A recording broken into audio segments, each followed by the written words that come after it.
welcome to Hero Wars Info. My name is Ryan. Today we're going to be doing a deep dive on Astaroth.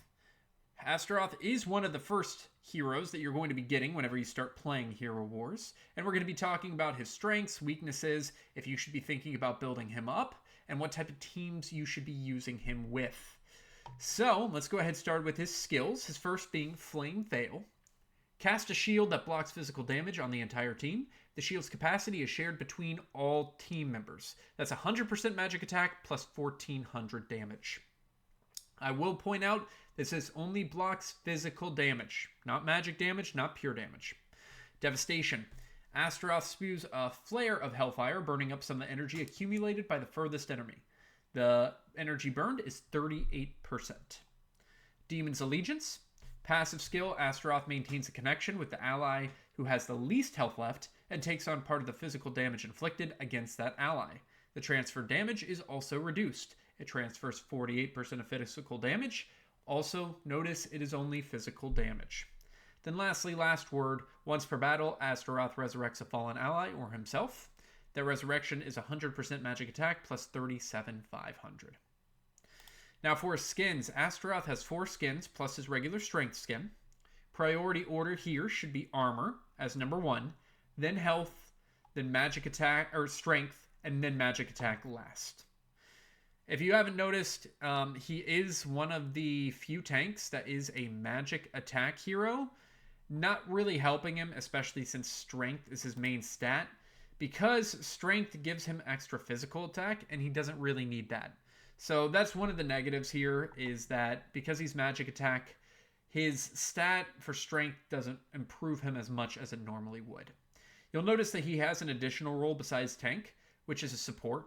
A lot of his abilities, such as burning energy or creating shields, are very supporty, so that is why.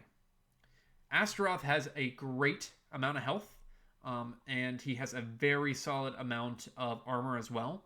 Take, for example, him compared to Julius. And if we scroll down, Julius also has a lot of health, but look at the armor discrepancy here. This one's 51,000 starting out, and Julius is 27,000. So pretty big difference there. In terms of items, because he is leveling up magic attack, you will still need a lot of Lemort's cards. And he is a strength hero, so Harunian Helm is what you want to be focusing on. In terms of glyphs, he has magic attack, armor, health, magic defense, and strength. Armor is first priority, then health, then personally I put magic defense, and then strength, and then magic attack. He's not very strong in terms of an attacking hero too, so you'll notice, why is he putting magic attack at the very bottom? He's meant to survive. He's not meant to do a lot of damage, so magic attack is not as valuable to him as other heroes. In terms of artifacts, his Scythe of Redemption is a armor artifact, meaning that if it activates, the entire team will get 50,000 roughly armor for around 9 seconds. His secondary is Defender's Covenant and Ring of Strength. The priority order here should be Defender's Covenant number 1, Scythe of Redemption number 2, Ring of Strength number 3. Astaroth does not currently have any Ascension abilities, and he is a tank branch role, so if you're trying to build him up, you're going to have to use that branch. Now let's go ahead, show him in a fight, and see what he can do. So you might have noticed that as I was going through things, I talked about physical attacking teams. Astaroth is good against physical attacking teams. He is not good against magic attacking teams. So I want to go ahead and put together a team of physical attackers just to show you all of his abilities. Let's go ahead and watch. Alright, so he's at the front. Should almost always be the front hero for you since he is a tank. But you'll also notice that all of these heroes are going to be attacking him, and his health isn't going down crazy fast. He just put up his shield right there. You should have just been able to see it. His shield had just come up, and that means his armor artifact gets activated. And against a physical attacking team, that means he's going to be able to stop a lot of damage to the entire team. So we're going to keep on going. Okay, so right there, you might have noticed he just did something where he raised his scythe. That is the Hellfire. And it happens to the hero in the back. Now, normally the hero in the back is Kiera, but Kiera is still resurrecting. as part of her ability. So it actually happened in Ninja Turtles, to where Ninja Turtles' energy went down. So that is kind of his other ability that you will see while you are fighting. Now, if we keep on going up, the rest of the team is almost dead, but after that armor artifact went out, this team did not take that much more damage, just because that armor artifact really does help a lot. So there we go. So let's go ahead and talk about when you should be using Astaroth. Number 1, strength. He has a lot of health. He has a lot of armor.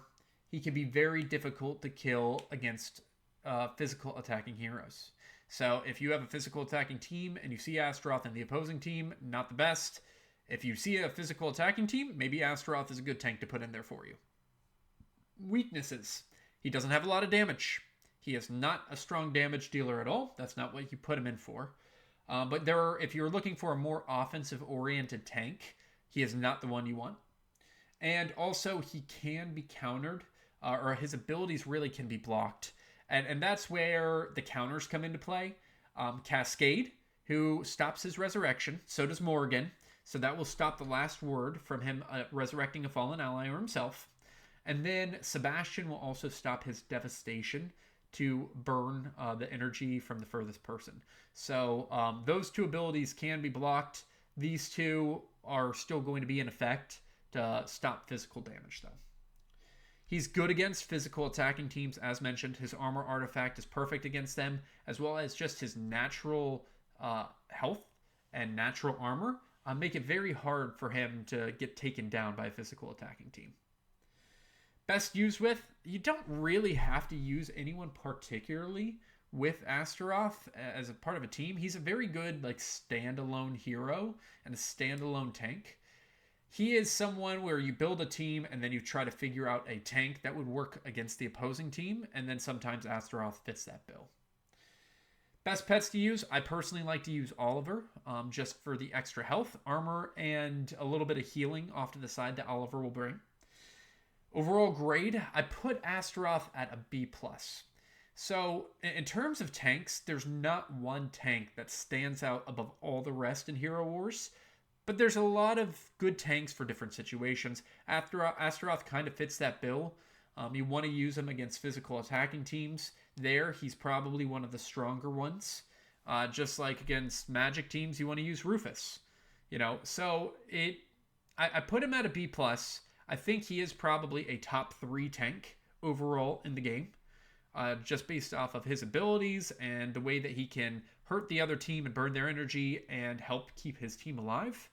He can be very solid. Please let me know if there are any other heroes that you want me to review. Put those in the comments below.